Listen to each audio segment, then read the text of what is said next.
essa participação da pequena empresa, ou seja, não tem escala, a gente não aguenta competir. E o resultado prático é que a gente produz déficits astronômicos. Cada vez que a gente cresce um pouquinho, a gente produz um déficit, desvaloriza a moeda, quebra, desmoraliza o Fernando Henrique, cai, entra o Lula, salvou-se porque as nossas commodities estavam vendidas muito caras, né? Estava vendendo $190 a tonelada de minério de ferro, quando o Lula entregou para a Dilma. Quando a Dilma foi derrubada, estava vendendo a mesma tonelada por 38. E aí quebramos. E a desvalorização do câmbio introduz uma raiva justa no povo que perde metade da sua capacidade de consumo. E terceiro, desenvolvimento, porque o Brasil de 80 para cá, só para você ver, não tem a ver com o Fernando Henrique nem com o Lula, tem a ver com o modelo. De 80 para cá, o Brasil cresce ridículos 2% ao ano. E a população cresce 1,7% ao ano. Então, por cabeça, nós estamos mais ou menos parados. 0,4% ao ano. Dado que a concentração de renda produziu uma aberração, no momento em que eu lhe falo, 5 brasileiros, ou seja, os dedos de uma mão, acumulam a fortuna equivalente ao que possuem 100 milhões de brasileiros mais pobres. Então você tem que o país está estagnado. E está estagnado porque há um erro estratégico que foi introduzido pelo Fernando Henrique e mantido no governo Lula e Dilma, que é botar a economia num piloto automático de juro flutuante, quer dizer, de juro alto, câmbio flutuante e superávit primário, sem um cálculo dos investimentos e do preço do não investimento. Isso tudo pode e deve ser revogado. E aí você tem providências 1000. Para começar, 60 milhões de brasileiros inadimplentes, ou você consolida esse passivo privado ou não tem saída. Questão fiscal, quer dizer, o Brasil está com um buraco na conta, quando terminou o ano passado, de 140 bilhões de reais, já investindo mal e porcamente quase nada, né? Menos de metade de 1% do PIB no investimento. E por fim, você tem esse problema do desequilíbrio estrutural, que cresceu, importa. E aí eu tenho grandes complexos industriais, só para dar exemplo, eu já estou lhe cansando aqui, mas só para dizer que tem saída para o Brasil. Você tem, por exemplo, a União Federal importou do estrangeiro, ano passado, 2017, gerando emprego na China, na Europa, nos Estados Unidos, 17 bilhões de dólares do complexo industrial da saúde. Fui visitar agora o hospital de vocês aqui.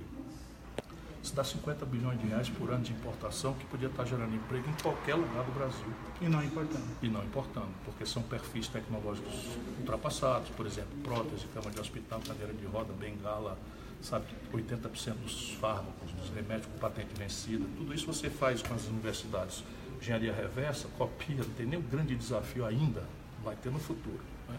Depois você tem um complexo industrial do petróleo e gás. O brasileiro, na hora que souber, vai me ajudar a virar esse jogo, mas 60 de cada 100 litros de óleo diesel que os ônibus do Brasil estão queimando nas ruas das cidades vem do estrangeiro. Uma potência monstruosa do Brasil em matéria de petróleo adotou a política de exportar petróleo bruto barato e comprar óleo diesel, lubrificante e gasolina do estrangeiro, gerando emprego com salário bom, emprego e impostos altos no estrangeiro. Só para você ter uma ideia, os americanos nunca imaginaram na vida exportar gasolina. Hoje 12% das exportações americanas são gasolina e óleo diesel para o Brasil. Nós chegamos ao limite do fundo do poço. Depois você tem um complexo industrial da defesa, essa montanha de dinheiro que a gente gasta, até as fardas do exército. Outro dia uma empresa chinesa ganhou a licitação para fornecer. O vexame seria tão grande que foi anulada essa concorrência, mas o Brasil tem que ter uma política de industrialização vinculada às compras para razões de defesa. E terceiro, o complexo industrial do agronegócio. Só veja, nós estamos aqui no Oeste Santa Catarina, tem uma importância grave, vamos dizer, reflorestamento, etc. Todos os insumos, 40% não tem do estoque do estrangeiro. Fertilizante, agrotóxico, defensivo agrícola, implementos, as ferramentas de cortar o pinho e tal, tudo de fora. Se tu se consolida cada vez mais como um candidato para representar especialmente partidos mais ligados a vamos dizer assim, um movimento mais esquerdo, em função até que aconteceu com o vice-presidente Lula, que pode não ser candidato. Como está conseguindo costurar isso? Com quem está dialogando? Como está conduzindo isso?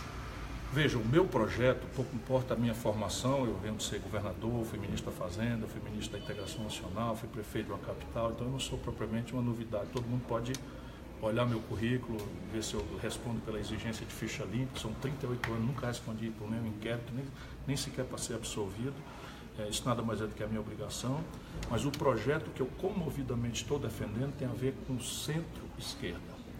De novo, não faz sentido que o país não associe o interesse do mundo pobre, do mundo do trabalho, das classes médias, do setor público, com o mundo do empresariado nacional brasileiro que está pagando o pão que o diabo amassou também. Só para você ter uma ideia, em 1980 a indústria brasileira representava a indústria da China, da Coreia do Sul, da Malásia, do Vietnã e de Singapura junto, ainda dava um tanto, ainda sobrava um tanto. Hoje só a China produz 6 vezes e meio que o Brasil produz. Nós estamos desindustrializando o Brasil. E nossa conta de eletroeletrônico, de química fina, de novos materiais, de informática, de carro, não dá para ser paga com minério de ferro bruto, petróleo bruto e soja. Doutor Ciro, o que o senhor me fala da educação? Bom, isso radicalmente é o que emancipa ou não emancipa uma nação. Não é? No Ceará nós temos 77 das 100 melhores escolas do Brasil, sendo um dos estados mais pobres. Por quê? Porque a educação consistente exige coesão política, continuidade e uma aposta, né, numa escola pública de qualidade que abra acesso ao filho do trabalhador que não pode pagar uma escola particular. E acabamos criando uma emulação que hoje virou um fator de disputa política, né, quem consegue o melhor indicador ou não. E eu pretendo muito trazer essa experiência para o Brasil. Muito obrigado. Obrigado, gente.